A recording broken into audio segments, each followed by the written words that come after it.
It was a little bit strange, but I don't know. So we're live for Okay. another show. We got another show right now. We are Forty live. The Big 48, 48. absolutely, the Big 48. So I'm going to go ahead and go live on YouTube. Let me turn on Yeah. mine. Hmm. Yep, I see you. You see it? Go yours. I do. Hmm. Well, I will share it. well, live. Go live. Let's come out. Give me a second. I'm going to try this. I'm hoping that this will work. Huh. I'm not able to go live, but I'm so disappointed about that because I really wanted to go live on Oh, TikTok. you mean on TikTok? Yeah, I didn't mean YouTube. I meant YouTube. We are on YouTube, but I Yeah, TikTok. wanted to do TikTok. So, um, I am gonna have to forego that. More time. Live takes me there. Hit the red button, go live. If there's something that I'm doing wrong, anybody that's hearing it, um, it would be nice to do that. So I'm just going to stick this up here, and maybe during the course of the show, I can try it again. But, oh gosh, everybody, welcome, welcome, welcome. So tonight, coming up on We Are Black Independence, Mona and I are going to be talking about, again, rescuing history. I need y'all to get used to that, rescuing history. I love the sound of it. Join me and Mona. So we want you to join us as we again sit down with local historian Ursula Odom McLemore of Sulu 2, also known as Ursula's History Shop, in the local Black-owned landmark Tampa Park Plaza. I said all that to say, y'all, we need to embrace that. I mean, that's been Black-owned for as long as I know. And that's where Ursula's History Shop is, for those who don't know. And you know what? She's organizing an incredible authors tour that's part book event, part pilgrimage, and part educational journey. And that's going to go through Florida and Georgia and I'll be darned, Alabama. This tour has to be about claiming our narrative and centering ourselves and celebrating the independence of Black thought. Don't you like the sound of that? I mean, I love the that. independence of Black thought, not just Black, the independence, which means it's coming authentically from us. So I want Uh, you guys to go ahead. I'm sorry. now, I lately have been thinking how important it is for us to tell our own story, write our own narrative, That's because we that's it. see how they like to water it down. They water it down. They've done it before from the beginning, and they're still doing it now. So Yeah. y'all take a minute. Join We Are Black Independent tonight, where stories and voices and truth take center stage. So I am going to run off into the countdown.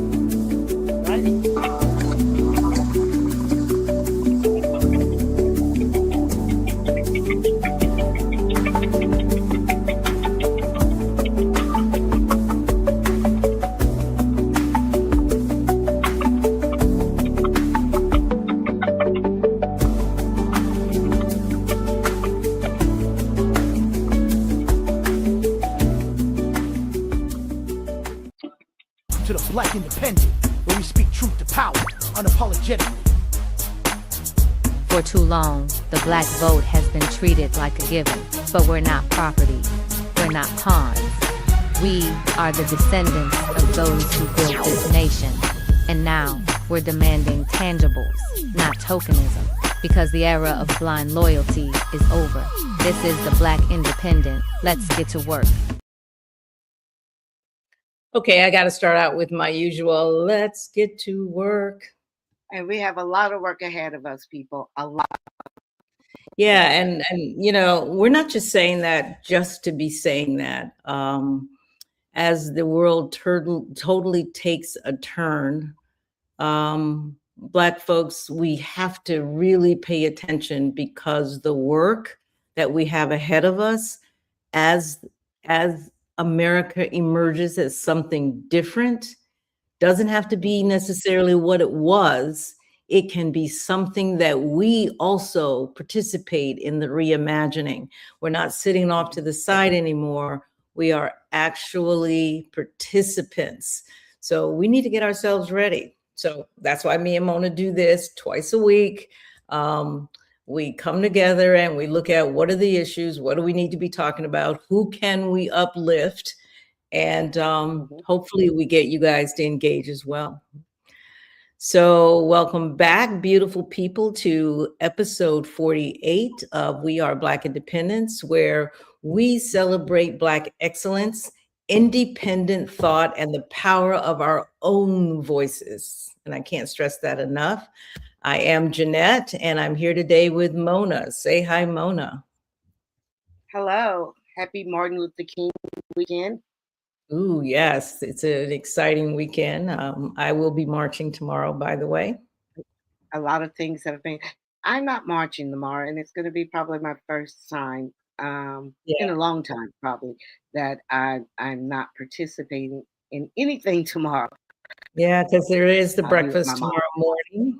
Yeah, there is the breakfast Yes. tomorrow morning. But you know what? Being with your mom, I think that's also extremely good. So, but today, family, we have something truly special for you. I was reading the other day on Facebook page, Mona, a Mhm. young Facebook, I'm going to call her an author, but her name is Stacy Patton, where she reminds us that for generations, we were banned. And I really want other folks to really understand the magnitude of we were being banned from learning to read and learning to write. Mhm. Uh, Basically, white people told our stories for us from their own perspectives. They were always centering themselves. They dictated our narratives, right? Mhm. They told us who we were, so much so that we believed them. We actually That we believed believe it. Yes. of us. So they Yes. controlled how the world saw us for centuries. Um, did you know that Black literacy is now about 160 years old? Yeah, I can see that. I just want people to just let that rest with you for a minute, Mhm. that we didn't start reading. I mean, the country's 400 years old, and we didn't really get into the whole literacy game um, until 160 years ago. That to Yeah. me is crazy, and it explains a lot. It explains a great It's deal. And if you think about the time that we've had to catch up, pretty darn good. right. And we done good. That's why I always say that we should not continue to beat ourselves down. I'm always I have room for us, grace. Okay. We always think we should be there, and we should be overly excited for those who are there. And the majority of us, I think, I'm, are. I'm patting us on the back. I'm patting us on the back because we Absolutely. we are beating ourselves on the back, and given where we are educationally compared to other races, yes, I'm saying races, Mhm. um, we have been phenomenal. And the thing about it is, they know this.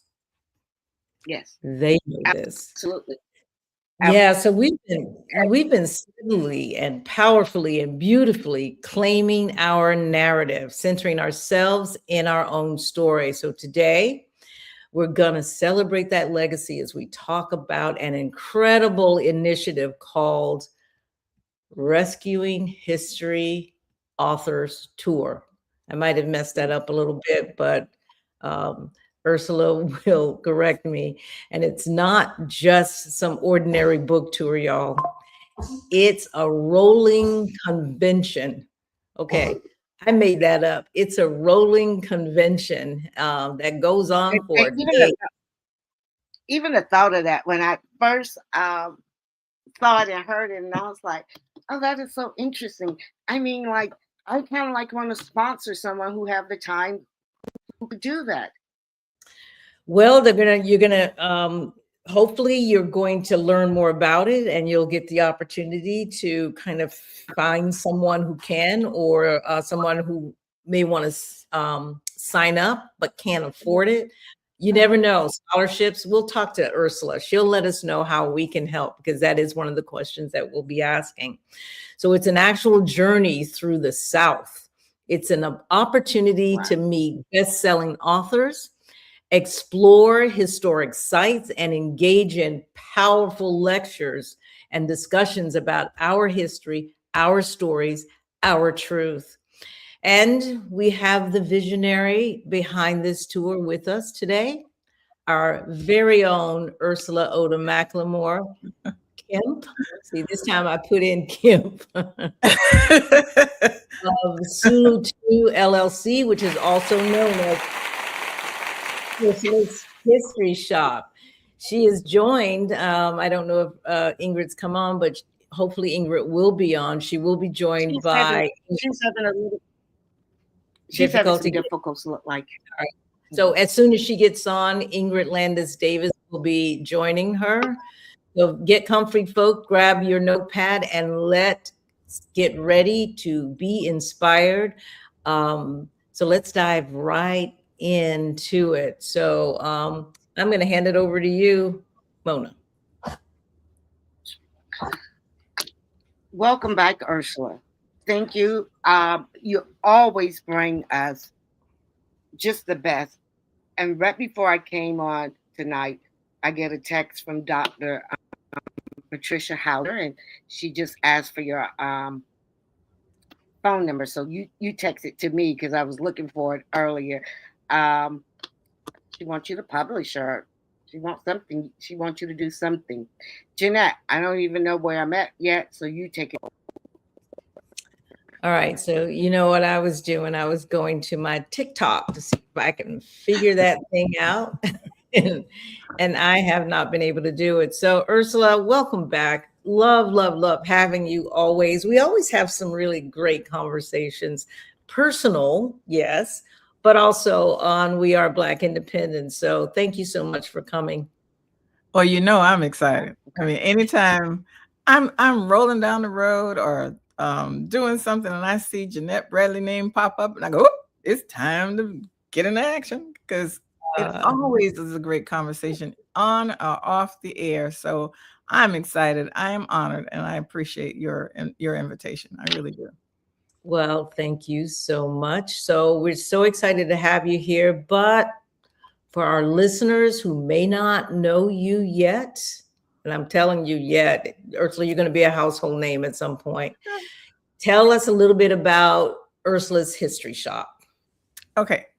So Ursula's History Shop is a culmination of me over the years. That's the only thing I can think of, because as I went through a tragic situation about 10 years ago, and I had an opportunity to sit down and figure out what I liked, what I didn't like, what I was making money off of, and what I wasn't. Do I want to do this anymore?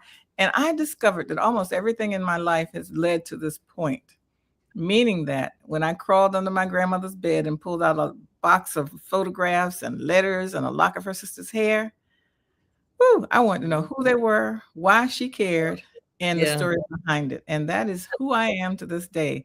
Now, I became a computer programmer, managed documentation and training for GTE Data Services, but that just means I know how to work with computers to get those stories written and produced for other people as well. I grew up as an only child, which meant that I love listening to stories, especially the ones I wasn't supposed to hear. And so over the years, I've collected stories and artifacts and have pulled them together in one place called Ursula's History Shop. And it's to showcase my authors first. That's what I started it for. But then I had an opportunity to pull all those collectible things that I've been selling online or whatever into one space. But in that space, it's now a place where I can tell stories about things that happened in our individual and collective past that brings us joy, that reminds us of who we are, that connects us because, oh, my grandmother did that too, you know. So it's a joy space. That's what I enjoy. The people coming in, the conversations we have, and of course, when they get to take something out for the low, low price of whatever it is. Absolutely. And you'll be surprised at what you can walk away with in the store that takes you back to even your early days of being a little kid. Just some really wonderful things there. Mm-hmm. Thank you. Some great things. Well, let's talk about the Rescuing History author tour. First of all, I love the name. And to a rolling bus going down the South. Tell us what Rescuing History means to you and why you chose that name. Okay, so I do have a nonprofit called Rescuing History Incorporated. And the whole thought comes from the fact that a lot of times, even from what I do with Ursula's History Shop, that people throw away our history every day. Mm-hmm. And it makes it increasingly more valuable to other people who recognize that besides us. And even just our own story, like the first two that brought this into my consciousness was what happened to Zora Neale Hurston's material. They had it in a barrel in the backyard, and someone had set it afire.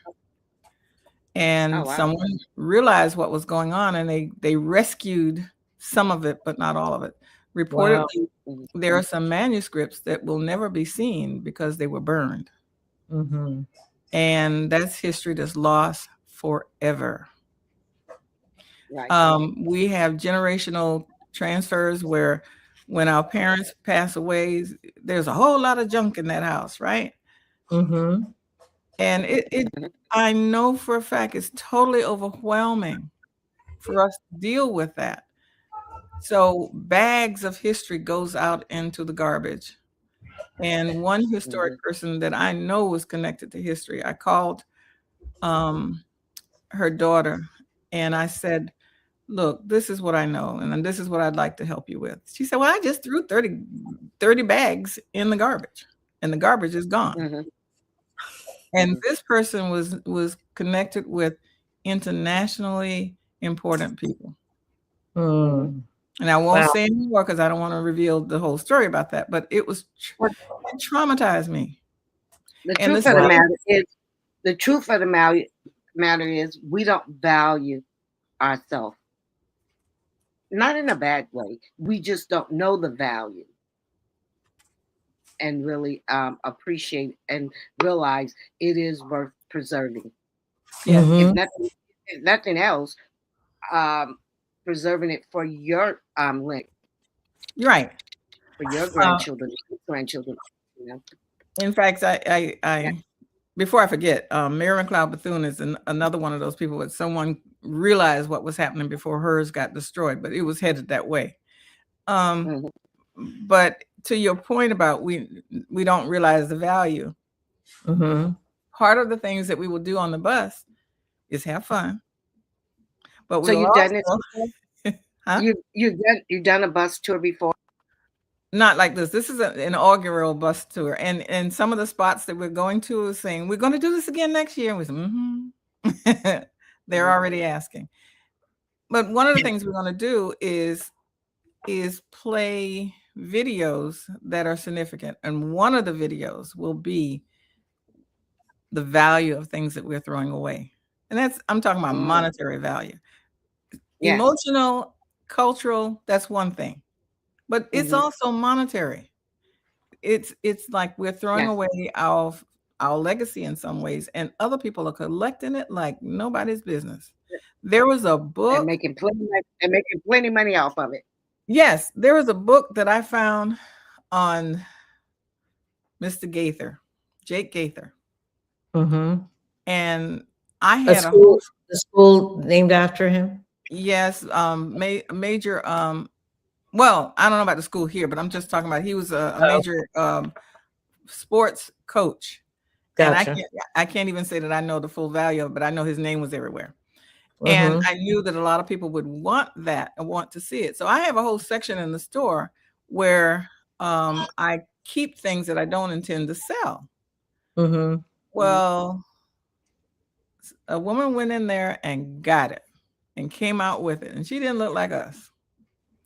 Well, And so Wow. I said, okay, I'll price it so high nobody'll get it. Mm-hmm. That woman walked out with that book. Mm-hmm. She didn't bat an eye. Yeah, they don't usually bat. They don't bat an eye. We bat eyes. Yeah. On price. Mm-hmm. But back to rescue in history. So one of the things that I'm doing is giving people a place to bring some of the things that they would throw away, but have kept it for 30 years and don't want to throw it away. And Yeah. if I can put it in the hands of somebody else, and let me give you an example of what I mean by that. Someone came in with a stack of postcards, literally a stack of postcards like that, that was their family travels. And from the turn of the century, from all over the world, in different languages even. And so I said, no, I can't do this. You have to keep this. This is for your family. And they said, no, I don't have any reason for having this. Nobody wants it now.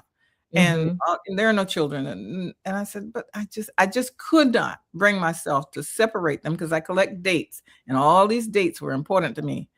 And so I scanned them all in using a high-speed scanner, put them in date order, and sent them back to her. She was ecstatic. Yeah. She sent it to all her sisters. And all of a sudden, she could hold on to that memory. So even when you're downsizing, there are things that can be done that preserve that it doesn't get lost. Now, as for the Rescue in History tour, Ingrid Landis, and I know she's trying to get on, so she should be there. But she's moving here from Atlanta.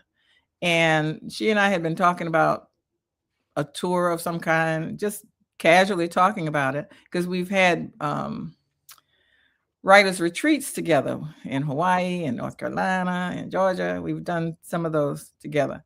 And so we were casually talking about it. But when someone found out that she was going to be moving from Atlanta to Tampa, they were traumatized, because that person calls herself a little Ingrid, and said, what can we do for you? And then she and I both tend to do this. The door opened and she walked through, and she said, well, we could have a bus tour and bring some authors here. And the person was extremely excited about that and went with it. But she decided that she wanted to do it on the first day of Women's History Month. That's March 1st. And and then I got a call from, now I say the Villages. It is part of the Villages, but it's Summerfield. And I got to get this right, because we just had this conversation. Something Crest. I got to get it right. But she called me because I had performed for them before, and she wanted me to do something for Black History Month. And I said, knowing her, I said, okay, sure, no problem. When? And she said, February 28th. I said, oh, I'll be on a bus headed to Atlanta. I can't do it. Oh, you're on the way to Atlanta. So yeah, so that's how February 28th got to be the start date of the actual event. And we will be stopping in the Villages community of sort, Summerfield specifically. and presenting to a large group of people. They are excited about it. We've already heard secondhand they're passing out flyers. And all the authors will get a chance to set up and sell. I will be speaking, and several of the authors may as well. So that's one event. Now, so how many authors would you have on the bus coming from Tampa? right now we're about 12 or 13. I got to go back and look. So I started with Sula 2's authors. They got first pick. But some people jumped in there ahead of them, because every time I spoke about it in public, like on the phone while somebody's in the store, that person said, I want to go. Okay.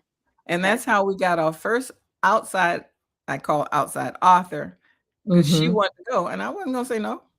And then one of my dearest friends was sitting there, and she became the first person to say she wanted to go, and she helped us realize that people that are not authors will be on that bus. She said, I want to go. And she's not an author. She's going because the places that we're going are historic. Okay.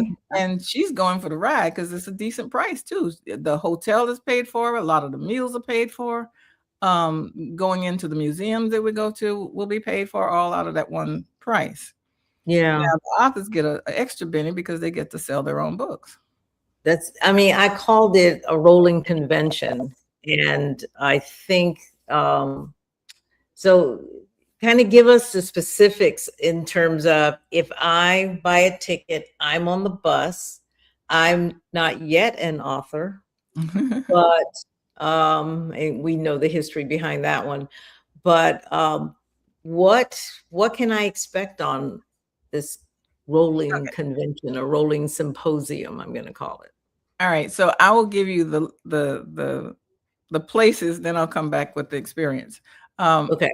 What I was going to say too is that after we scheduled the one in Summerfield, then there's somebody that's been extremely supportive of me. In fact, 3 of my authors, as it turns out, was recommended by her, and that's Beverly Steele in Royal with 40 Acres and a Mule. So that will be our first stop for breakfast. And instead of performing, we will receive information. She will tell us about Royal and why 30 Acres and a Mule is still something that is relevant to them, because they got that 30 acres and they kept that 30 acres. In fact, to the tune of 3,000 acres collectively.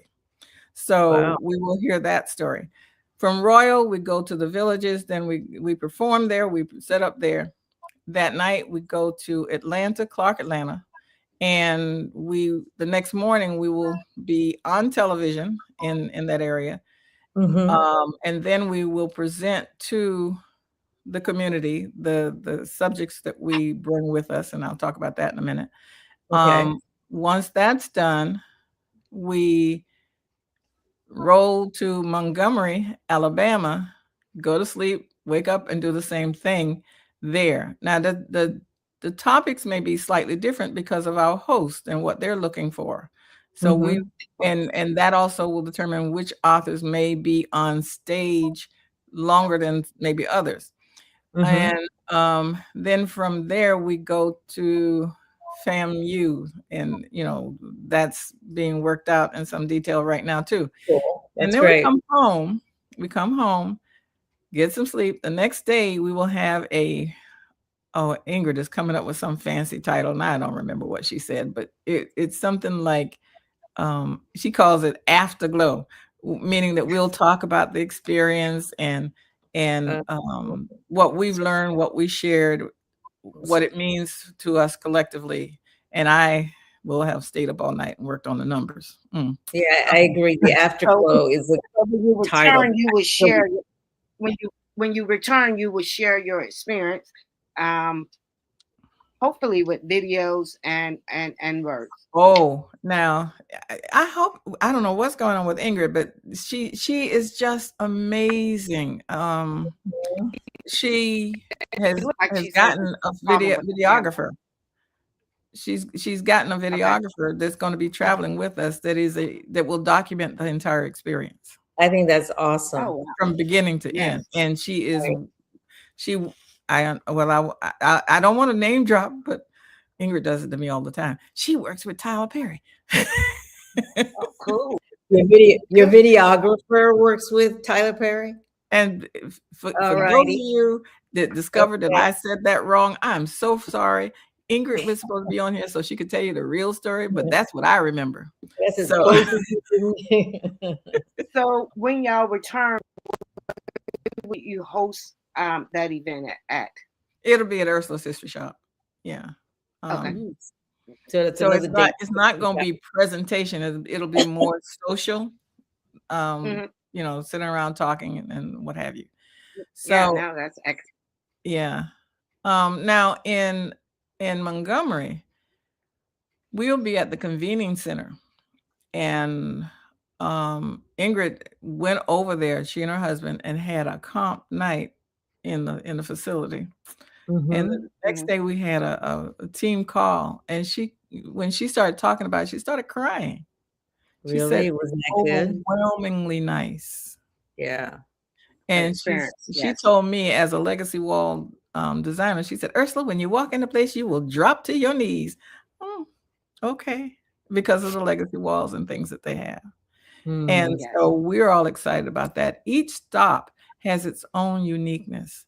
And we're excited. Now, when you mentioned sponsors, we're working on getting sponsors. And one of the sponsors that we want is to sponsor a scanning station. And that means having a high-speed scanner and letting the community know that, especially the old black and white photos that you have, come in and you can have X number of scans for free and take away a thumb drive.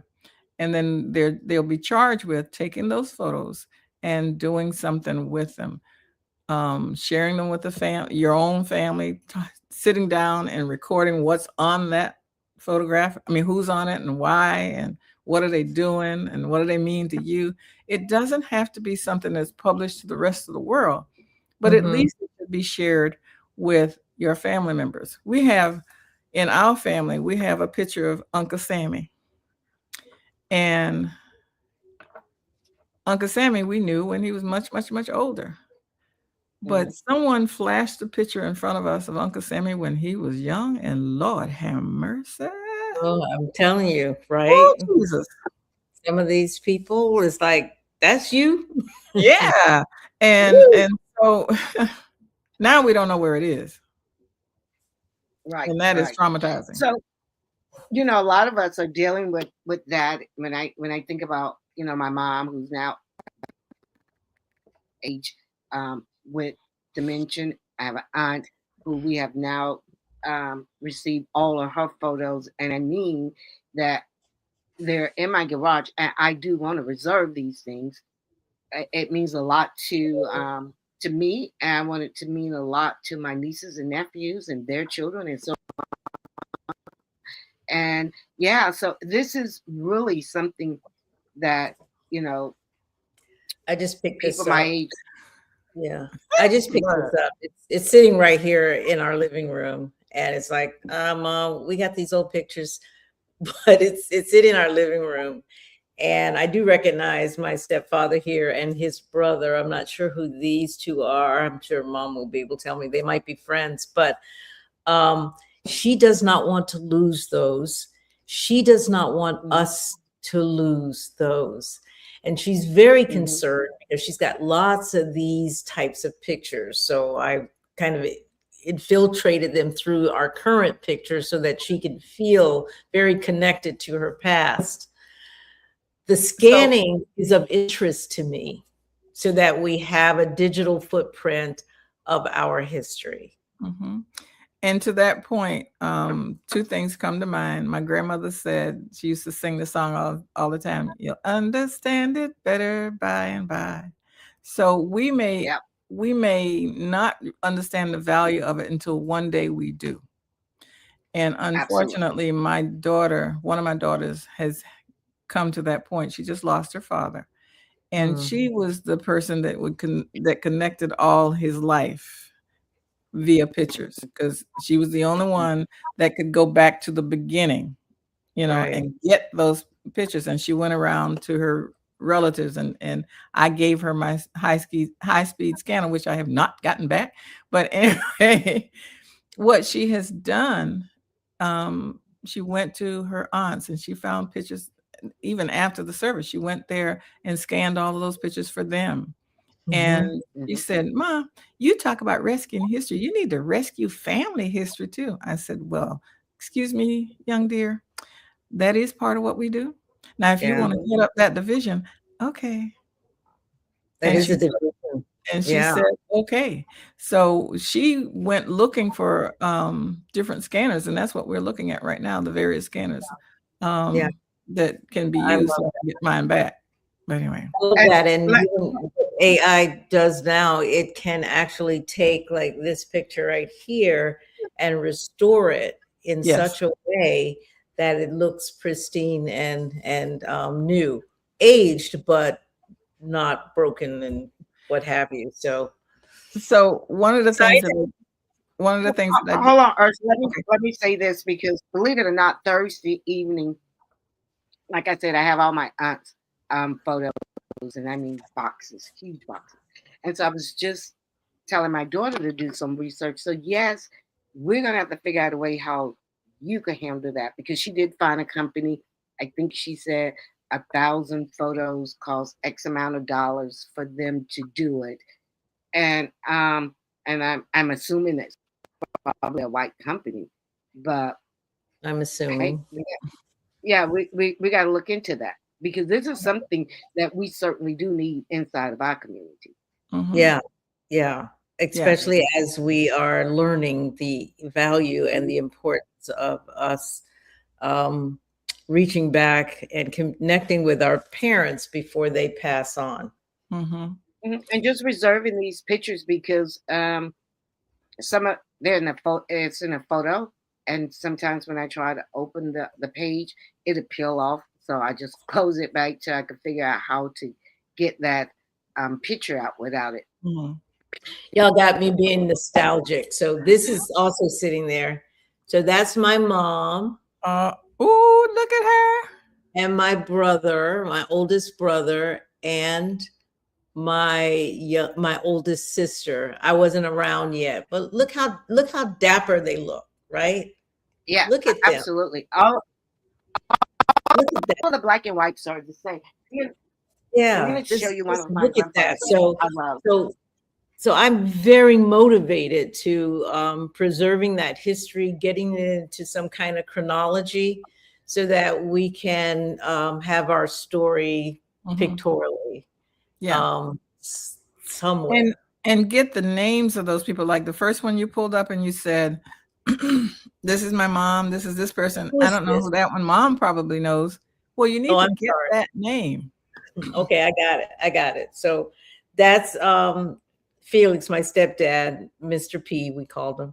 This is his brother, Elbert, and this is his mother. What's her name? See, before she's gone, we got to make sure we get this down. That's it. To your point. But we got these kind of pictures like everywhere, and you're making me excited and getting me motivated. And this very kind of conversation took place with Doris Ross Reddick. And I Mhm. walked into her house, and her whole foyer was covered with photographs, and several of them were from people that were former enslaved individuals. And a lot of us have never seen one of our ancestors like that. I Yeah. am fortunate enough to have one. Oh my Rose God. was a former enslaved person, and we Mhm. have her photograph and her brother's photograph, but a lot of people don't. And when I sat down to write her book and started finding out who these people were, well, on that wall was the person who nurtured her daughters, who ultimately had within that circle the first white woman to chair the school board of Hillsborough County, the first black woman to chair the school board of Hillsborough County, and 3 schools named after people in this little circle of people that was nurtured by a former enslaved woman. And in addition Oh to that, wow. which was not in the book really, was the McKay family. They were nurtured by one of them. And Mhm. when Shirley McKay retired, Doris Ross Reddick, went to her retirement party, and she said, "What did Mother Hattie say to you, Doris? I mean, to you, Shirley?" And she said the same thing she said to you, Doris. Mhm. Now let that sink in. This Yeah. former enslaved woman nurtured the real help, right? Nurtured Mhm. generations of people that buildings and schools are named after from one family. You Wow. know, so that's Yeah. what's hanging on our walls in boxes and with and without names. So I'm trying to think of what Ingrid would also say about rescue in history. Oh, in terms of what we'll be talking about, the authors individually have different stories. Like in her case, she wrote about her Negro League baseball player father.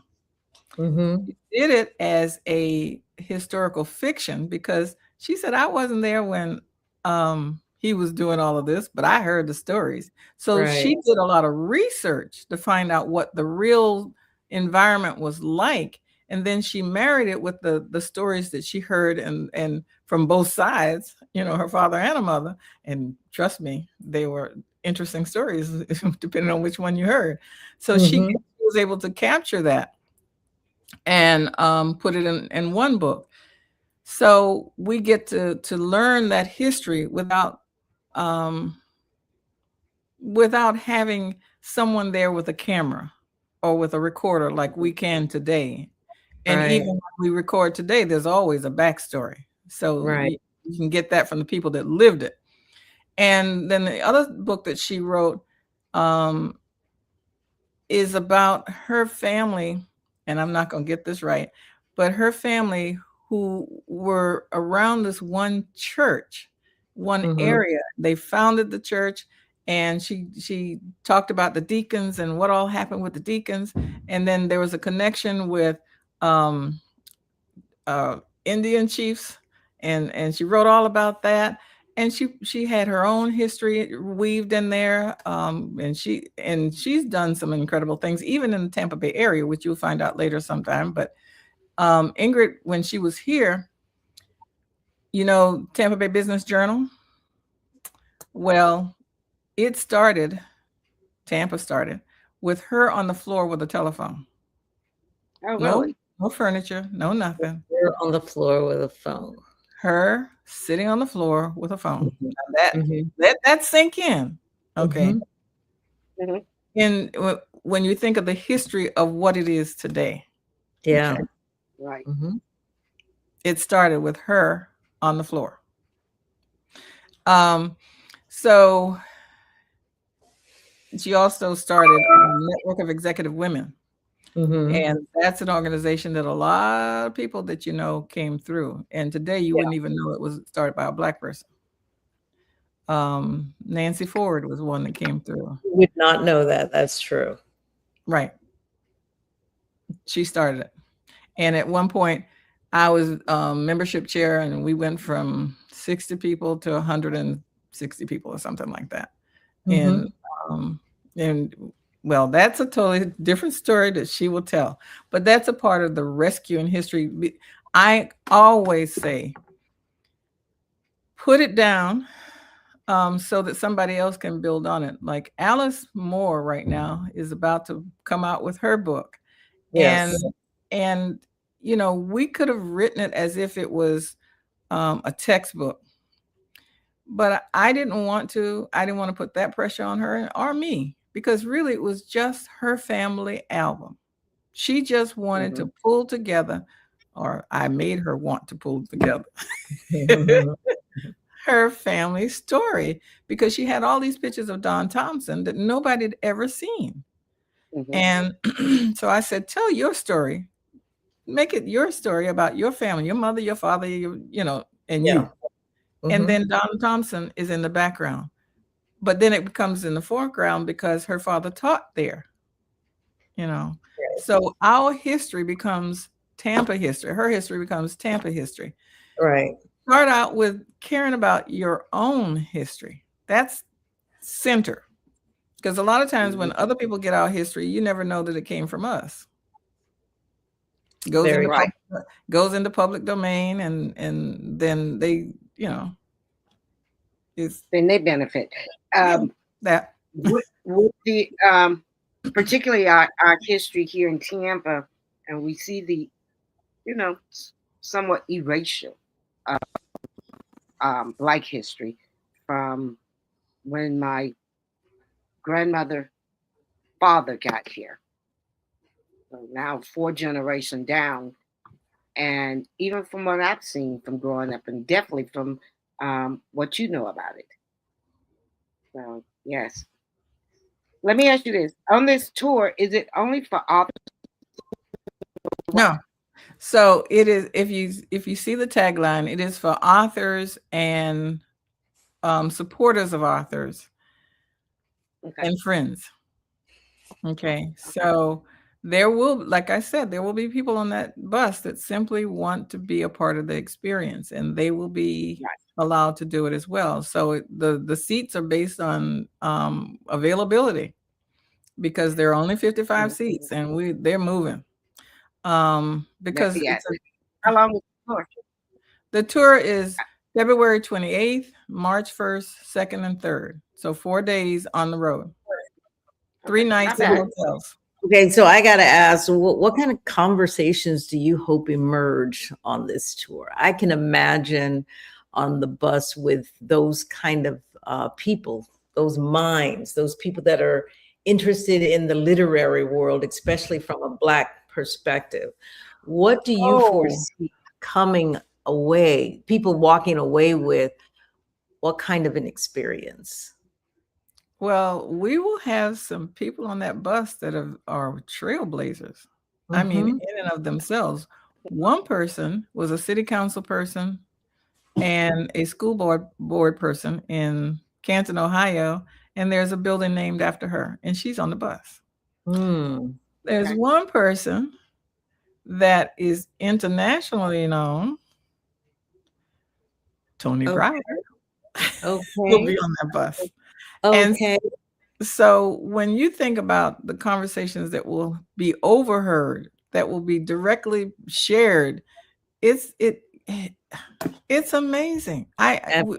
We're like speechless when we think about finding out who people are, and we're gonna have some fun too.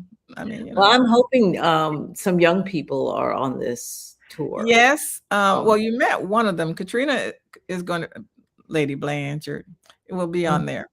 okay. The little butterfly. Yeah. And she has hit the ground running. She doesn't even realize just how amazing she is turning out. Like, I think, okay, she'll say, well, they asked me to speak for 5 minutes, and then I ended up with an hour. They made me the keynote speaker. I said, they did what?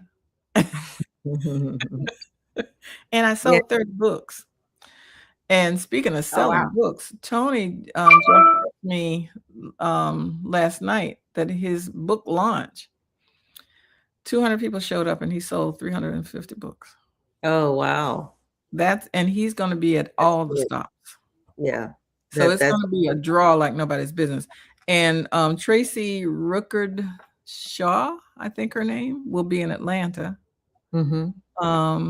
And there are a couple, see, Ingrid, like I said, Ingrid name drops, and I don't remember these names, but nevertheless, there's some other people that are going to be on there that are pretty Ingrid big. is obviously connected, and so Oh, she's she is. She is.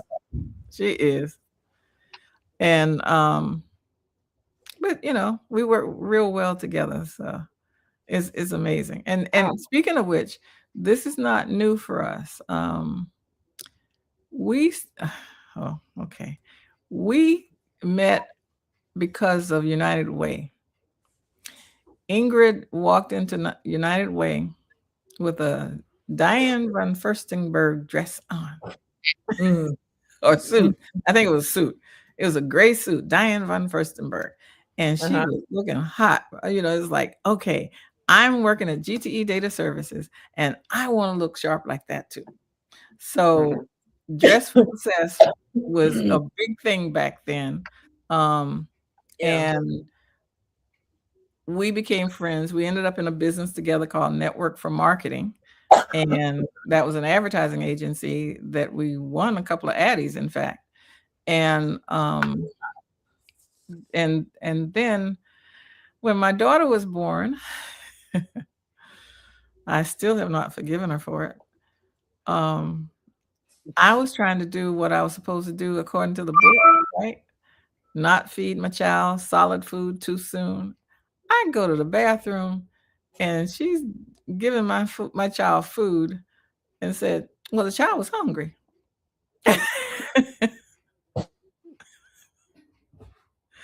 And for me, what I saw, and the way you look at things differently, I would not, I didn't speak baby talk to my children, right? So when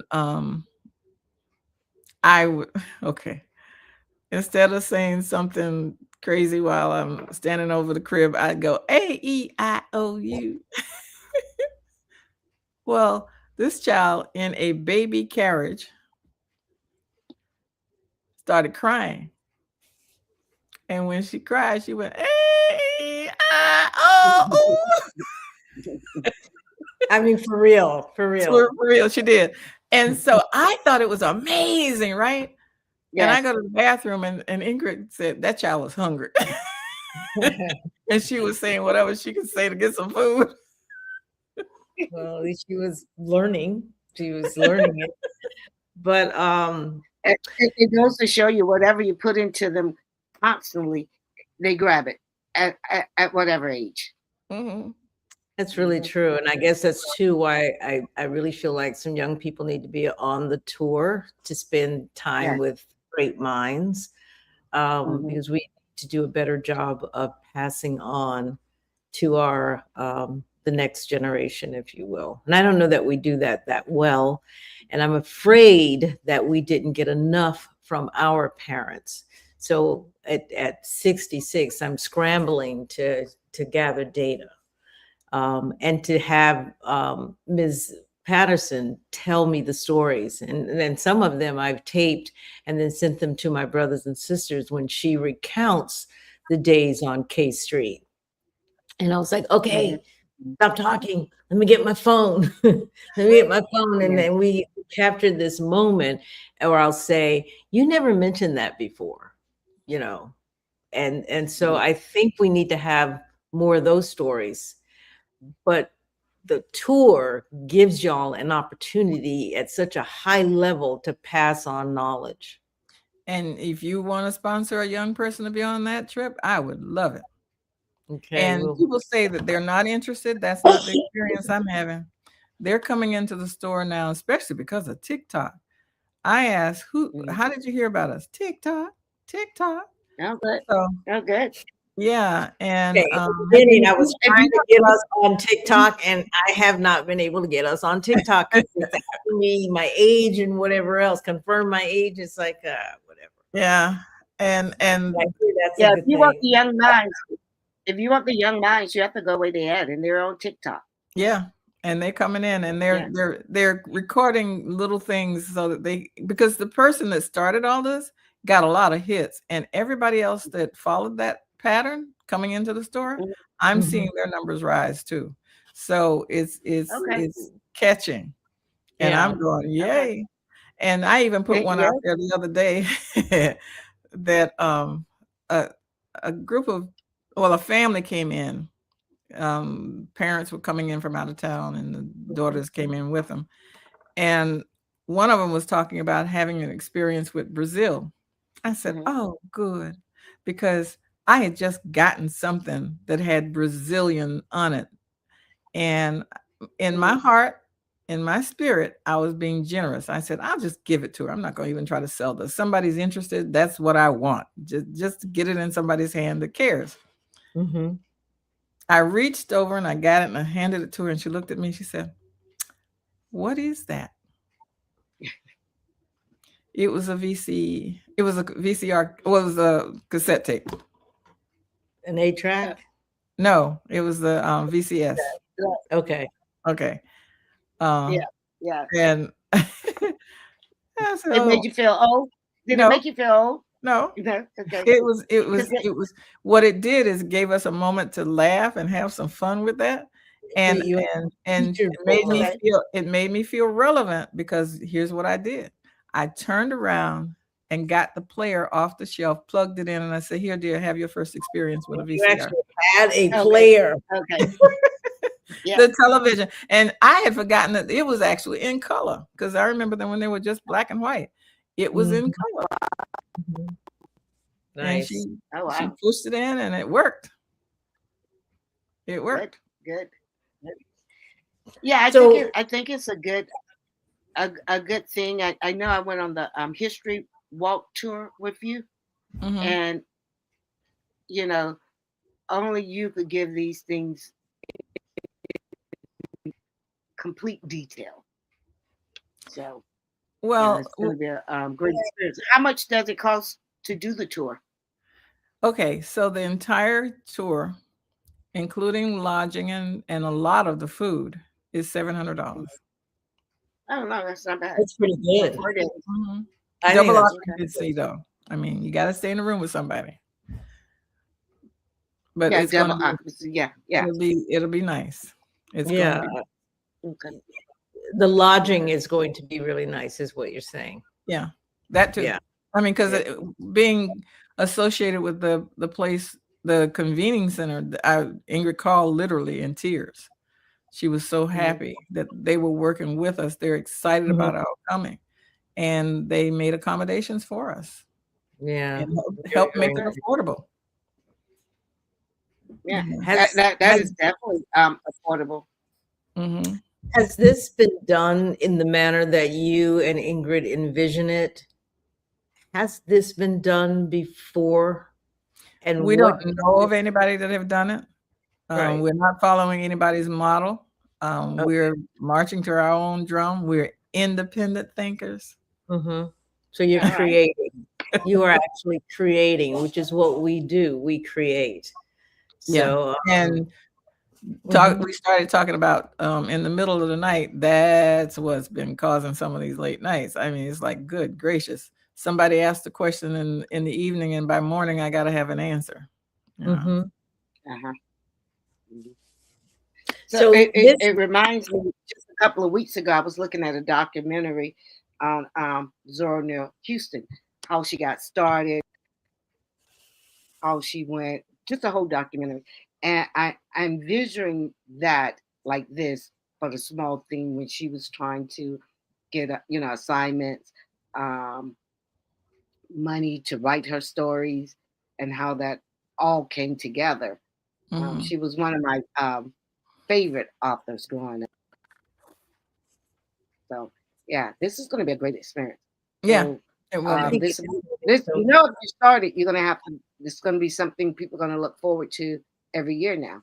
Yeah, and that's what we're hearing.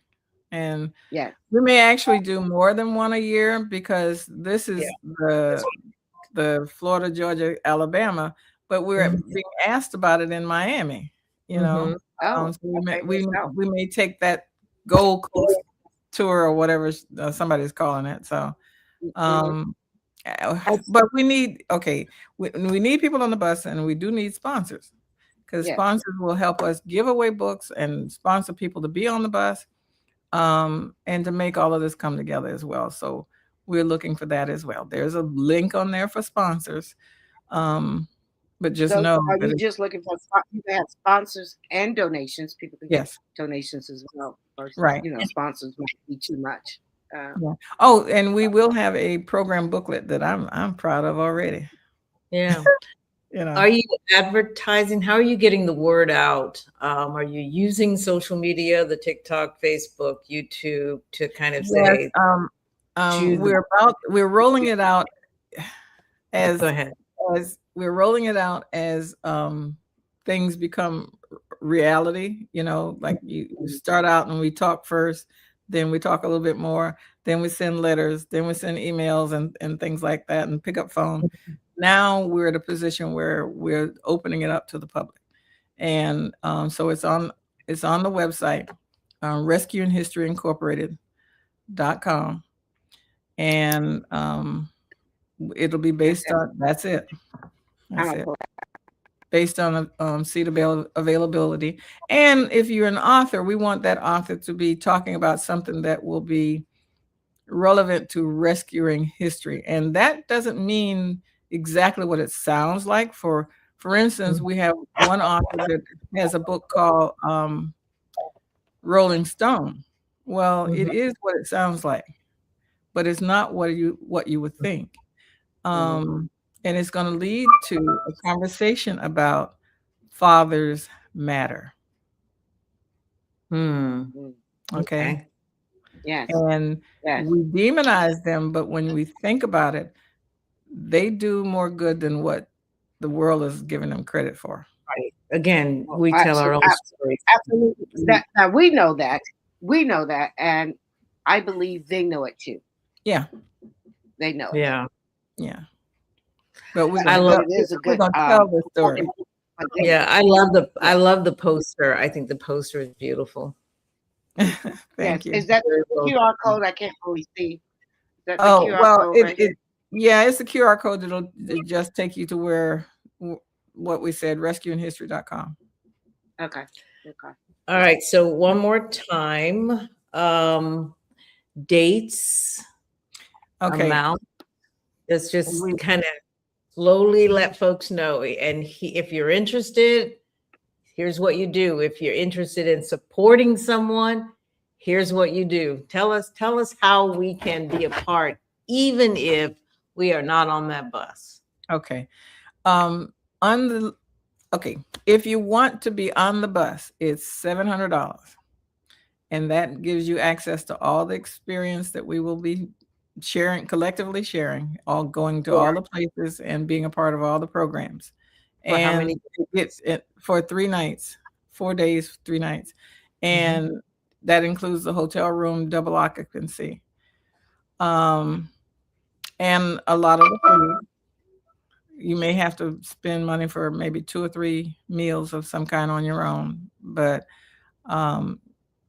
that you can manage. Because if you would like one of my daughters, you'd pack a bag with a bunch of snacks. But she'd be like most of us. But it's going to be good because so back on track.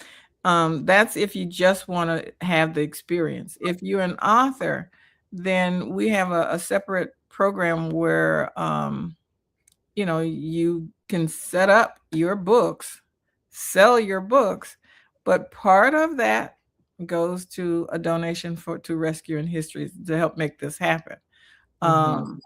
And not a big part. I mean, most people that are familiar with going in bookstores and things like that, they're not barking about it at all because it's not as much as what most people take. And I imagine they want 30% of the profits. Yeah, that's it. Probably average. She knows. Yeah. All right. So, but remember, you and like I shared with one person, you're going to 5 different locations, setting up at 4 of them. We're not charging a fee for you to set up. And if you're a Sula 2 author, you've already, donated to the cause. So 100% of what you sell goes to you. Yeah. And they have to get back to the too because it is helping them. And so, yeah. We're going to put all that in the description, all the information in our description as well, and be posting it because I think you have a cutoff date on the 31st, which is, what's today's date? The 19th. Oh, 18th. It's the 18th. Yes. So we got and part of that is because we got to get those books put together and we have to, lock down everything. Sure. Well, everything in good order. So if people want to have a quality event, then we follow the schedule that you set out. Yes. So any last words before you go today? What you think people ought to know? You are the link between yesterday and tomorrow. Are you going to break it? If you don't share the information about what you know, you've Mhm. broken the link. And we're here to rescue, keep that chain together, keep that link, so we remain strong and can carry our history from one generation to another. Beautiful. I like that. Beautiful. Mhm. Yeah. I love it. Well, Ursula, we want to thank you. We want to thank you. You always come with so much information. I'm always impressed, and I always love when I come to the store. So, yeah, this is going to be. I'm not going to make this year, but I'm definitely going to probably. I'm definitely going to come with y'all a bite, and then try to plan for next year. Thank you. And Ursula, go ahead. Yeah, you are becoming a regular. So until next time. Yes. So thank you so much for coming tonight, and we will keep in touch with regard to how things are going. Anything we can do to help, let us know. As Mona said, we will post, and you can certainly post on our site, but we will list all of the information so that our viewers know exactly what to do. So thank you. Again, thank you so much. And we did miss Ingrid, but we do what we do, right? She's moving to Tampa, so you'll have an opportunity to really get. And she's obviously going to be with us. I mean, she's my partner in crime. All right, sounds great. Thank you so much. Thank you.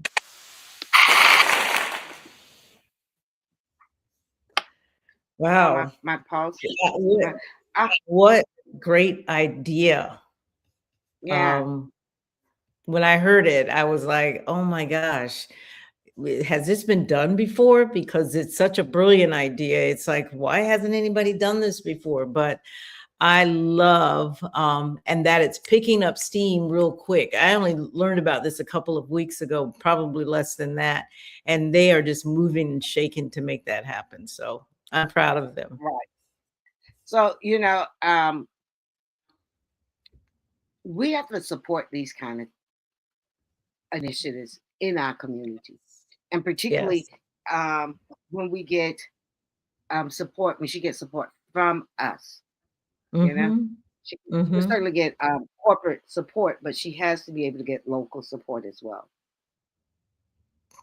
So. She really does. But word of mouth is going to be key. I think she probably ought to advertise in or get a story in the Florida Sentinel, or this word has to come out. And even if it's small and maybe not as noticeable in the first year, this has to be something that continues to grow, where they end up going across the country and making stops where various authors are that come on to do. This could be such a monumental thing. And to me, the timing is right because of where we are today and the need for our preserving our history.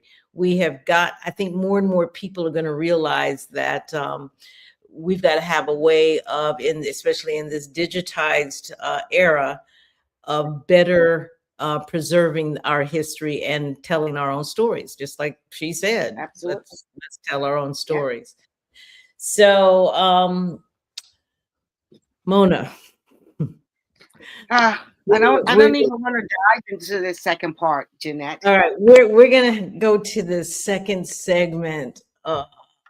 Florida is being gerrymandered again, which means democracy is absolutely under attack.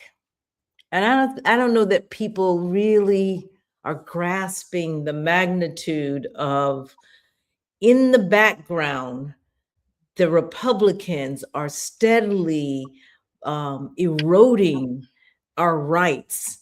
And they're doing it in ways, in systems that most of us do not understand. They know that the average citizen, if you go on the street and say, what is a gerrymander? They are not going to be able to tell you. So the fact that they are manipulating it across the country, Texas, We had to do it in California in response to Texas, and now in Florida, which is a big, big get. We're going to talk about that tonight. I think it's important that we make sure that our viewers and viewers, I need you to tune in.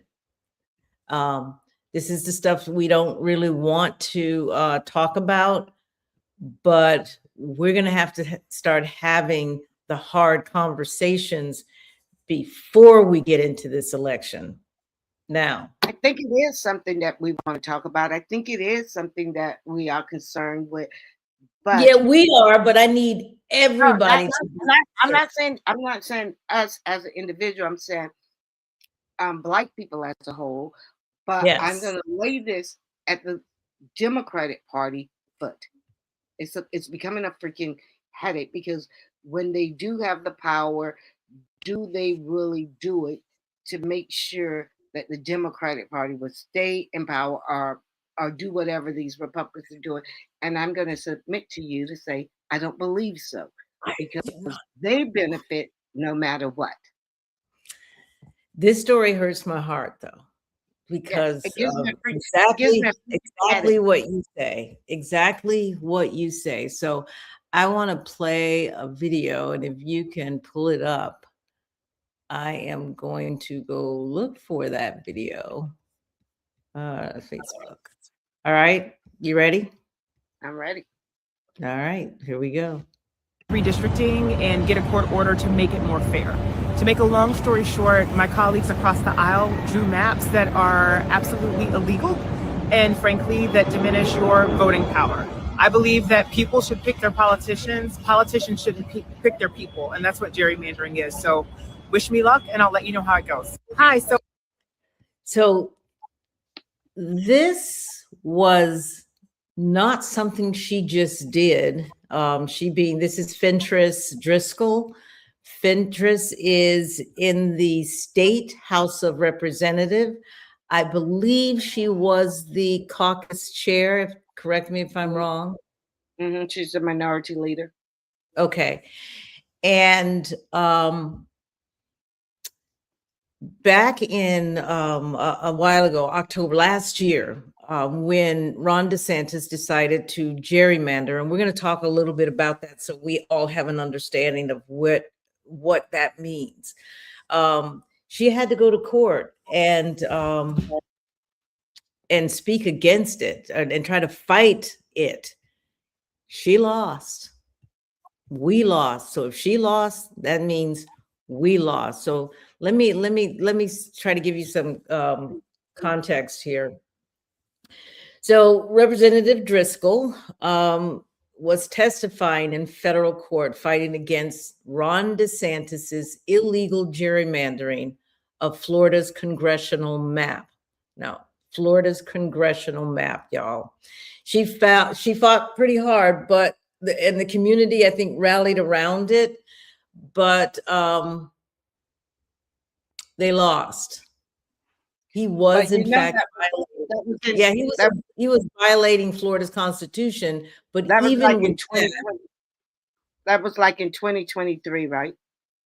Actually, it was in 2023. So that was way in 2023. I was going to say 22, but 2023.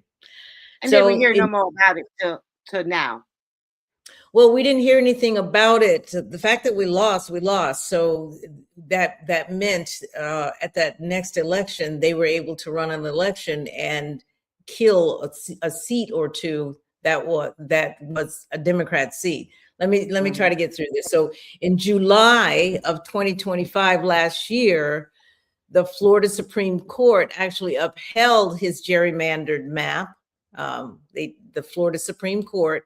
Now, you guys need to pay attention to the Supreme Court, because Florida, the Republicans really have their claws into that Supreme Court, but they also have the federal, as you know. So they upheld DeSantis's gerrymandered map, which was totally against Florida's Constitution, but they upheld it anyway.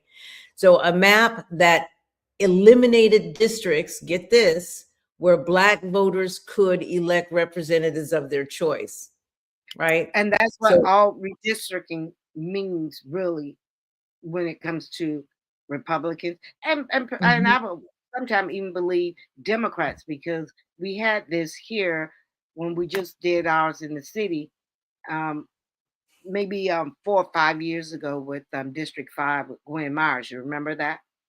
Was that long ago? It seemed like yesterday. Yeah, it was that long ago, and which we live under a Democratic city, so Mhm. I'm not too interested in the parties who does this, but it Mhm. is just the white man who does this. They want total control. They want total control. So now, less than 6 months later, DeSantis is coming back to bite at the apple again, right? Hmm. Hmm. So on January 17th, 2026, Governor Ron DeSantis announced he's calling a special session. And I'm going to play that video as well. So let's see if, do I have it? You have it on your end because I don't see it here. If you do not see it, then it's not here. Hold on one second. Y'all give me a moment to really pull this together because Ron DeSantis.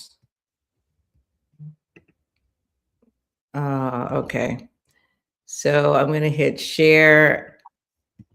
You see it now, right? Hmm. All right, here we go. To convene a special session of the Florida legislature to do redistricting of congressional map in the state of Florida. We are going to do it in the later part of April, partially because there's a Supreme Court decision that's going to affect the validity of some of these districts nationwide, including some of the districts in the state of Florida. We also need to see how our population has changed so much in the last 4 or 5 years. We need to get apportioned properly, and people deserve equal representation. Today. So do you listen? Do you hear how he talks as if he's doing us a favor? Right, and we definitely know he's not doing Negroes a favor. Right. He does And it like, particularly where this map is being redrawn. If you notice, it's up along the north part, the Panhandle. yes. But you got to You know, listen carefully. You got to listen to what he's saying. So he's Mhm. claiming this is about equal representation.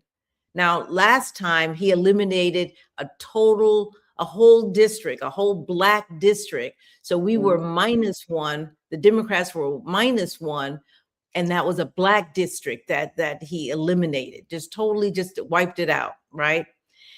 And what I want you to see now, be woke. They demonize the word woke, but the reason they demonize the word woke is so that you would not pay attention to exactly what they're doing. So, but what we want you to see is about what's really happening here. This is not about fairness. Ron DeSantis is not doing things that are fair. It is about it's not about the population at all, because we know the demographics are shifting. This is about raw political power, and it's being orchestrated from the White House, from Donald Trump. So let me give you a little kind of synopsis. On June 2025, Trump proposed mid-decade redistricting to pad the Republican House majority. So that's mid-decade. So everybody knows every 10 years, we do the census. So the next census is actually due in 2020. And at that time, we do the redistricting. We do not do it in the middle. We do not do it in between, not at all. Trump said, I need to keep the House, and he knows he's governing so badly that they're going to likely lose the House. So he told Texas, I need you to get me more seats. So they went about doing that. And when they did that, California said, okay, we'll raise you one. And they went to their voters to say, hey, we need to redo some redistricting. We know this is not normal, but we don't want to do it without you. So the voters there gave Governor Newsom permission to do that. Then Florida, DeSantis said, okay, I'm going to do that now. Now, Florida is a big get. It is a really big get. So pay attention to that. So in January, DeSantis announced, just as you saw, Florida is going to have a special session. And that special session is scheduled for April 20th through 24 of this year. And they're getting ready so that by the midterms, which is November of this year, they are able to gain more seats, which if they get more seats, then we get less seats. Why is that? Because as he does Trump's bidding to manipulate the electoral map before the 2026 midterms, he's going to be able to get more of Florida's 28 congressional seats. That's all we have right now based on the census. We have 28 congressional seats that we send to the House of Representatives, right? 20 of those seats, which is 71%, are held by the Republicans. So We you're saying, Democrats, I'm saying we the Democrats. no, I'm saying we have a total of 28. 28 altogether coming out of Florida. Okay. All right. 28 coming out of Florida. And that's all we have. No more, no less.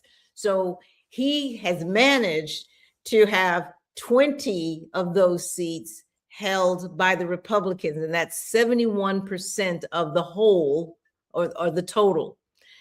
8 seats right now are held by the Democrats, which is 29%. All right. Wow. So but if it's you a super majority. Say, wow, that's a super majority. I thought it was closer than that. It's okay, and that's the smart thing to think, that it would be closer. But Florida isn't a 71-29 state, right? Mm-hmm. Recent elections show, to your point, Florida is much closer, as you say, often decided by just a few percentage points. So the current map already does not reflect how Floridians actually vote. So there had to be some monkey business going on to make it the way that it is now. But things are about to get a whole lot worse, right? So here's my question to you, Jeanette. Mm-hmm. If that's the map that he did in 2020, because that's the map he did in 2020, right? Yes.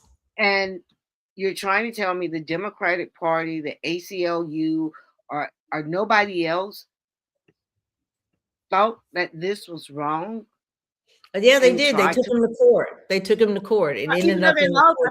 You got to take it to appeals. You got to keep taking it. They lost and they just got their ball and came back home.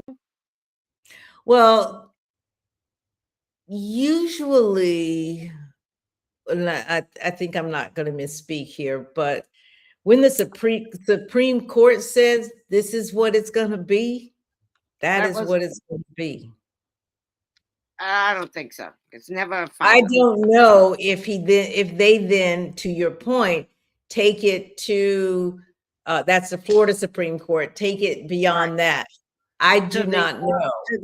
To the 11th district or somewhere. They could have took it somewhere else. I'm sure I do not know. In fact, if I was adept, I would go and ask the question while we're talking. But so that I need to look into. Well, I did reach out to Representative Fentress, and it was last minute, but she is going to come. Did agree to come on and explain it to us, and hope she could come on before. Well, I'm sure she could come on before April, because we got to try to hold them where they at right now, and make sure that this thing don't get passed before the midterm. Right. So we have 3 months actually to act. And we'll talk a little bit about what are some actionable items that we as citizens can be doing, but we cannot sit aside and allow for what they were trying to do. So let me talk about what they're trying to do. So Republicans are right now targeting up to 5 more Democrat seats. Now, I don't say it, there's only 28, and we only have 8 of them. Republicans right now are targeting to get 5 more Democrat seats. If they succeed taking those seats, we being the Democrats drop from 8 seats down to 3 or 5, depending on how successful they are, right? Wow. We dropped down out of 28 seats in a state that is more closer to swing state rather than an outright red state. It's a purple state, I'd say. Purple state, yes. We dropped down to as little as 3 seats. Tell me there's not something wrong in that formula. Tell me the Democrats aren't weak. How did we allow this to happen? Yeah, you keep going after the Democrats on this. That's all I'm going to say, because this is why I'm an independent. This is why I'm an independent. And amen. If this do happen, here's where I say that we as independent have to do. Is we're going to have to now go to both parties and see who we can align with, see who wow. who will be able to push our agenda, because obviously it would be stupid to stay in the burning house, because if you're only 3, even at 8, you can't do anything for us. Yeah, we aren't getting anything. When both houses are burning, dear. Let me just say that to you right now. Where do you go? On the lawn, and to see which one we can help put the flame out. I was gonna say both houses are burning like on the lawn, and seeing which one I can help put the flame out, which one would appreciate it, which one would not just take my water and say thank you. All right. So before we throw out the baby with the bathwater, and that is just throw the Democrats totally to the curb, because we're both independents. We are, as we say, Black independents. It behooves us to look at what are we dealing with here. So the representatives here in the state of Florida that are at risk is Jared Mauskowitz, and he's pretty sharp. You may or may not, if you listen to any of the congressional hearings, have heard him before. He's a real go-getter. He's in District 23. Debbie Wasserman Schultz used to be really out front and center of many years ago. She needs to go. She stays in the background down south in District 25. You got Lois Frankel. I'm not familiar with Lois Frankel in District 22. And then you have Darren Soto in District 9. So those are 4 of the 5 seats that they being the Republicans, are eyeing. And they're telling you up front right now, we're doing this, right? So the question is, and you don't have to answer this right now, Mona, because you're already coming up with your solutions, like, both, both are good. But no, but this isn't normal. This is not normal. But nothing about the Trump administration and the red state, the way the red states are responding, is normal. So if you're thinking, don't they redraw districts all the time? So what's the big deal? Here's why this is different, and this is why this is dangerous. The timing is plain old rigged, right? And there's nothing we can really do about that, because the Republicans are in power. They are in power, and I don't ever want to hear that. When the Democrats, right? When the Democrats are law and order, I don't ever want to hear it is nothing we could do about it if we live in law. Just Okay. because they're empowered, they don't get to make the laws. The laws are on the book. It should be something that the Democratic Party could do. I don't want to hear that. Okay, so the Democrats tend to want to follow the rules.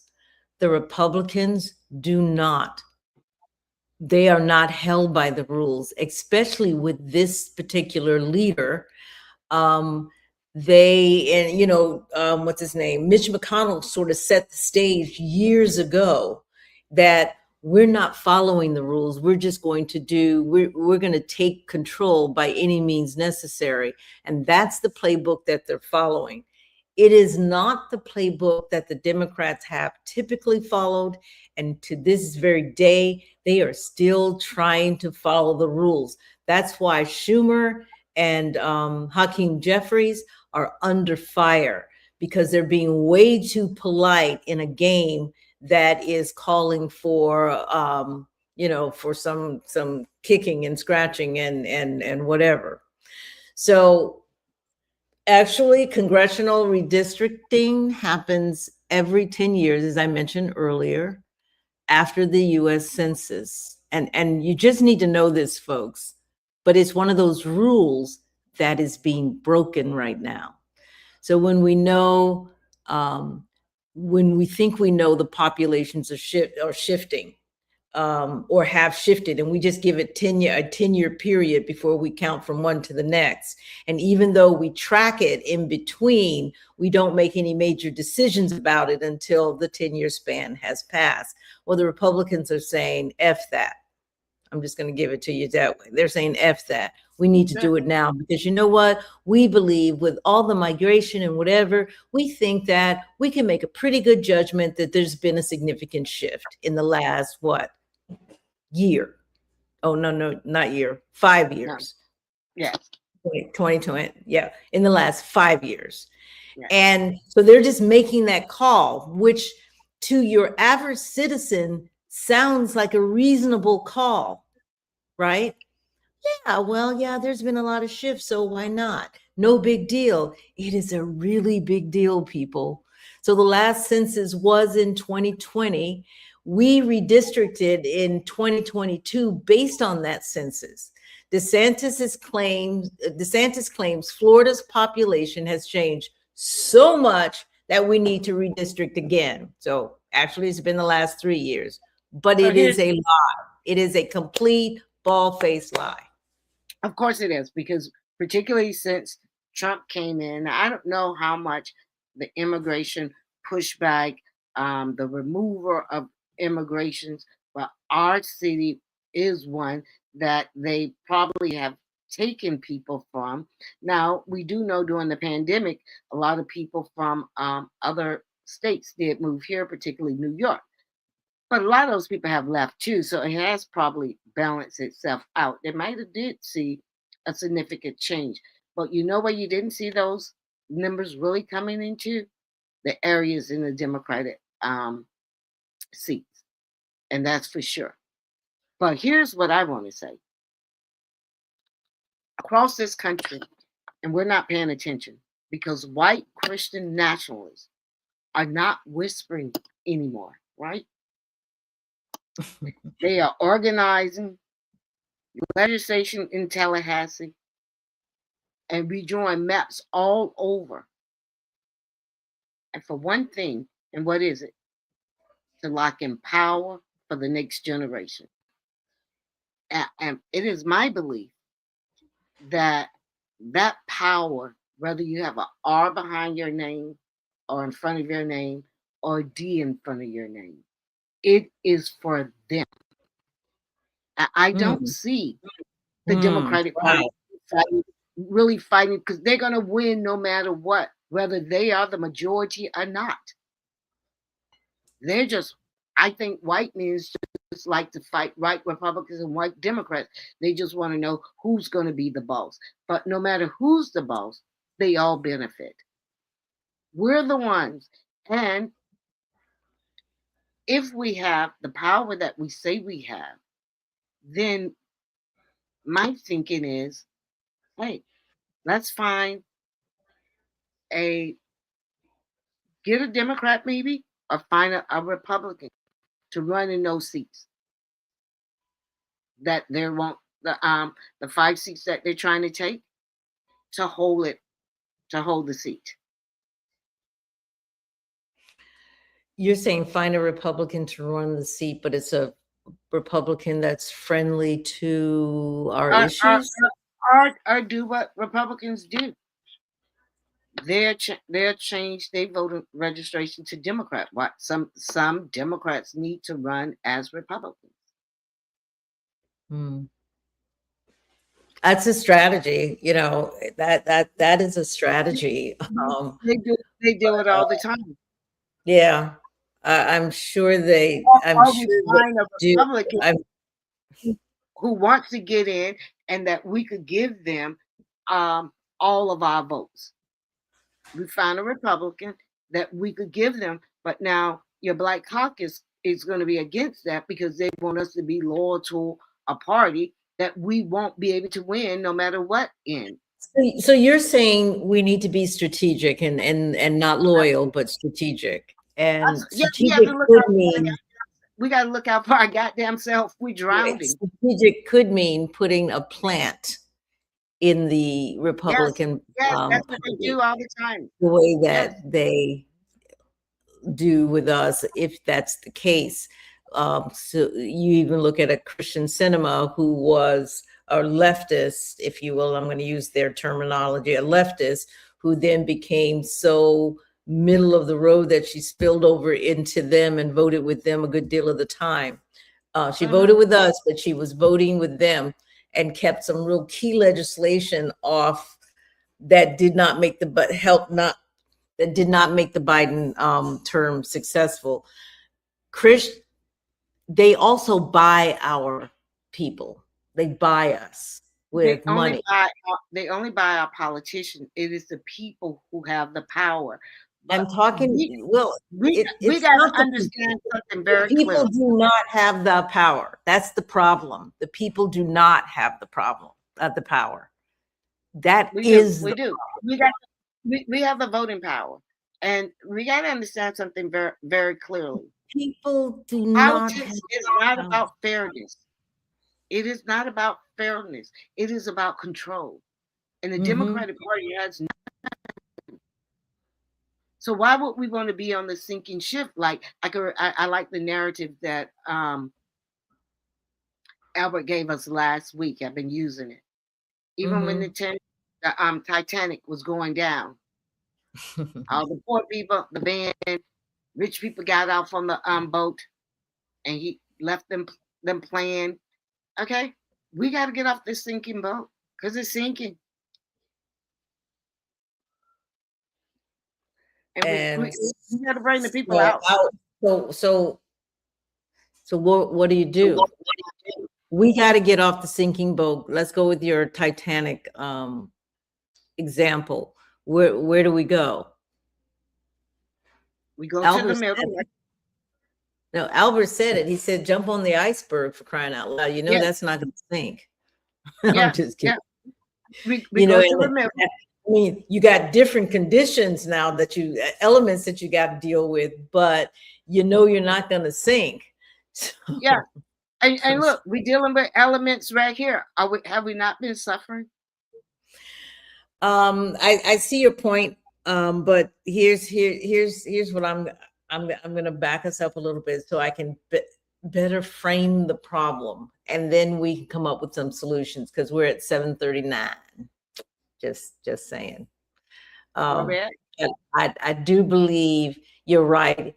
Get off the doggone boat if you can't get in one of those smaller. Get off the ship if you can't get in one of those boats, and jump onto the iceberg, and then you at least know you're not going to drown. You might freeze to death, but you're not going to drown. But you live to die another day, is all I'm saying. So DeSantis, viewers, April is what he's looking to do. He's scheduling this for April, and because he's waiting for the U.S. Supreme Court. Right now, there's a case in the U.S. Supreme Court, Louisiana versus Cali. Is a case that would gut the Voting Rights Act and make it easier to eliminate districts where Black and Latino voters can elect representatives of their choice. So he's waiting to get the word on that. He's literally waiting to get legal cover to discriminate against you, Black and brown voters. All right. Mhm. They're that strategic, and they're all working together in tangent with each other. And they know how to look at what is the next person do. What are they doing federal? Here's what I'm going to do state. And if this doesn't work, they are so coordinated, as you were indicating earlier. Why can't we be this coordinated? I don't know. But another reason too, that this is just doesn't make sense is Florida voters already said no. But Right, again, 'cause we voted on Republicans this. do not care about the laws. They do not care about what the Florida voters have said. And that's true at Trump level as well. They've all learned that it's that they can override anything that you have said before. And this is typical in Florida, remembering the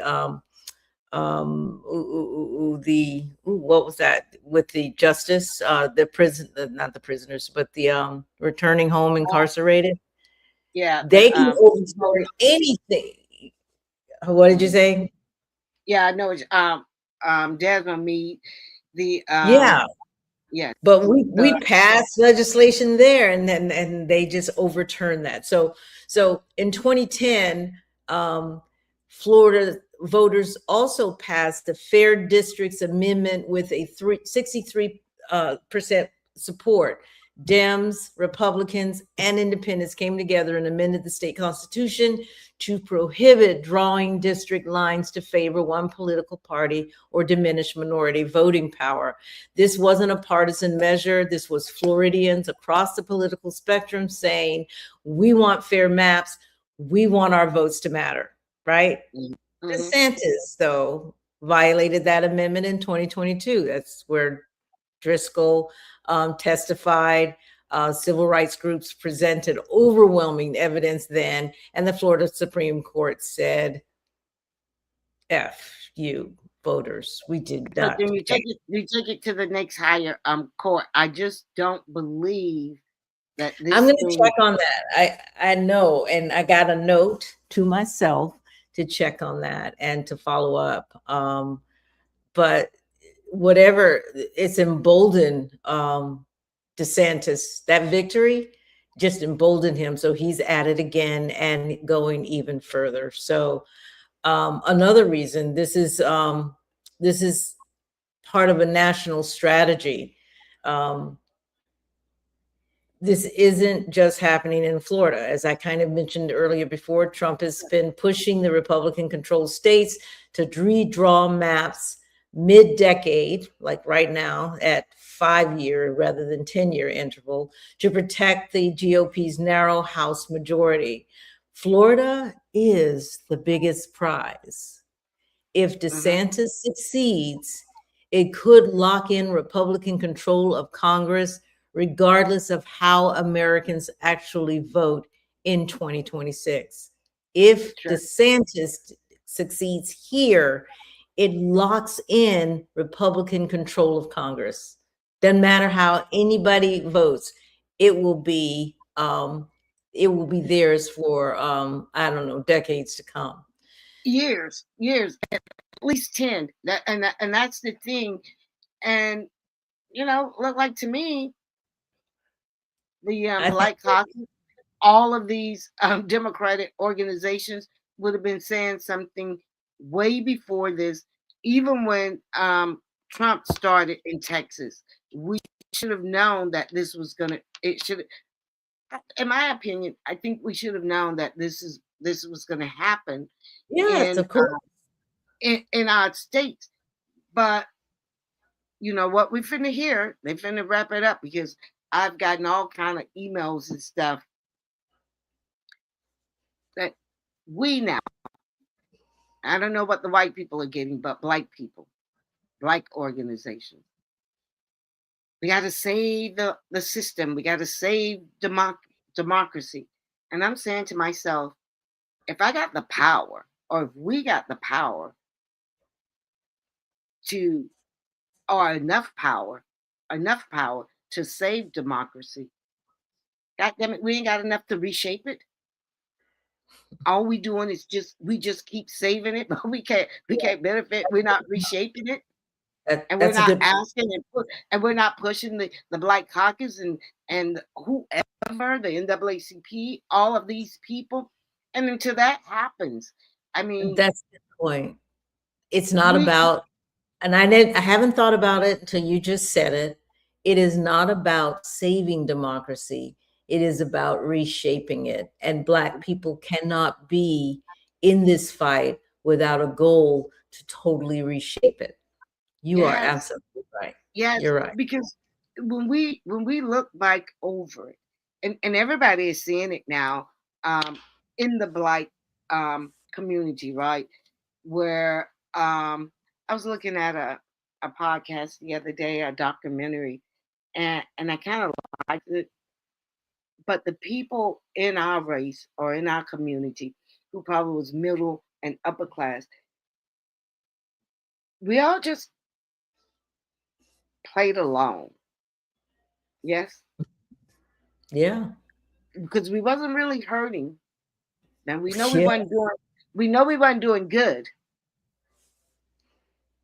But now everybody is finna hurt, and now they want Everybody. us to really, yes, and and Yeah. and it's gonna be hard to get those people who did not vote before. It is gonna Yeah. be hard to get those people because you're still not offering them anything. You're not seeing anything. All you saying is we got to stop this. This is what's happening. Trump is the bigger man, and the people. I don't see that. I don't see that working. Right. So, real quick, gerrymandering is a word that gets thrown around a lot, Hmm. but I think people need to be clear about what it means and how it actually steals your vote. So, gerrymandering, which is being sort of transposed with redistricting, has become a very bad word, especially when it's in the hands of parties. And I'm talking Republican Party or Democrat Party. They all use it or misuse I'll it do it. for their own gains. So Sure. they are either packing, that's cramming as many opposition voters as possible into a few districts, or they are cracking, right? These are two terms that they understand. They're splitting opposition voters across many districts, so they're always the minority and can never win. And if you look at your local county commission, school district, city council, and you notice that Blacks have one seat, right? Yes. 2 or 3 seats. And if you look at how the maps are drawn, and it looks very, and I'm going to call it like a salamander, but it's if for political purposes, it's gerrymandering. It's drawing shapes that make absolutely no sense No to sense. capture No sense. certain types of voters so that one party wins over the next. That's what we're talking about here now. And as you know, if the Republicans have more seats in the House than Democrats in a significant way, they're passing policies right now that do not benefit us. That's what happens in the House of Representatives. It is dependent upon the makeup of those maps. So, the people that pay the price, I'm catching up with myself. So politicians, when they have gerrymandered your area and your vote doesn't necessarily count, because the majority, let's say you're a Democrat, the majority in your gerrymandered area are Republicans, the politician does not have to listen to you. And chances are they don't have to even earn your vote. They don't care about your vote because they have manipulated the system in such a way that they only have to pay attention to the Republicans. The Democrats, they have purposely made you the minority in that area so that they don't have to pay attention to you. All right. That's what So I'm going to ask you, and we'll just, because we're both here, when have our politicians paid attention to District 5? Yeah. I don't hear that they don't, Well, because they don't pay attention now. And it's we having a redistrict coming up. I think it's the 27th at the library on Martin Luther King. So we have to be to that. But okay. I don't know how much it makes a difference, because I can look in East Tampa and say, what the hell has happened over the last 20, 30 years? So you asked a really good question. I think that it's the quality of the attention that's paid. Now, by design, there is one Black seat on school board, one Black seat on the county commissioner, one Black seat, et cetera, et cetera. And it's been gerrymandered to allow that. So even though we might have an area that has a 90%, 80% of the voters in District 5, 90%, let's say, because that's real, voted for the candidate that we got, and only 2% did not. That is not necessarily great, because some of those people in that 90% could be in another district and influence who wins in that district. Do you see what I'm saying? So They what? do that on So purpose. So what? What did we get? If we want to look at the school board, can't get anything done. Schools are failing.